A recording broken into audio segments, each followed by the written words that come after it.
Hello, my name is Jason Mercer, the Toronto Regional Real Estate Board's Chief Market Analyst. We continue to see a recovery in the Greater Toronto Area housing market in July in terms of home sales and selling prices.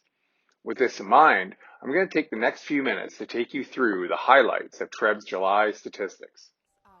Greater Toronto Area Realtors reported 11,081 sales through TRREB's MLS system in July 2020.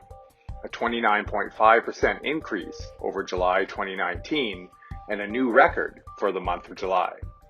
On a preliminary seasonally adjusted basis, sales were up by 49.5% compared to June 2020. Year-over-year sales growth was driven by low-rise home types, particularly in the regions surrounding the City of Toronto. However, condominium apartment sales were also up on an annual basis, including in Toronto.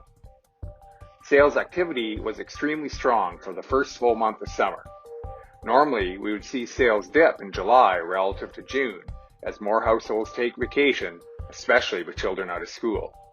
This year, however, was different, with pent-up demand from the COVID-19 related lull in April and May being satisfied in the summer as economic recovery takes firmer hold, including the Stage 3 reopening. In addition, fewer people are traveling, which is likely translated into more transactions and listings. Looking at supply, total new listings were up strongly on a year-over-year basis by 24.7%, but this annual growth rate was less than that of sales, which means market conditions tightened on average compared to July 2019. In addition, active listings at the end of July were down by 16.3%. Tightening market conditions fed through into a brisk pace of price growth. The July 2020 MLS Home Price Index composite benchmark was up by 10% compared to July 2019. The overall average selling price was up by 16.9% year over year to $943,710. On a preliminary seasonally adjusted basis, the average selling price was up by 5.5% compared to June 2020. Price growth was strongest for low-rise home types, notably in the City of Toronto. Despite more balanced market conditions in the condominium apartment market segment, year-over-year price growth remained in the high single digits.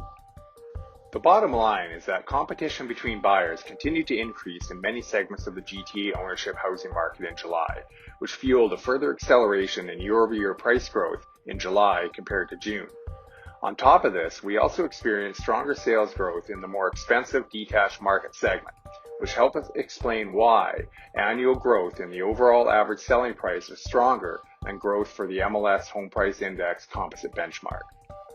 Despite the strong growth in sales and selling prices, it is important to note that we are still in the early stages of recovery. It will be important to continue to monitor market conditions closely against the backdrop of COVID-19 and the broader impact on the economy.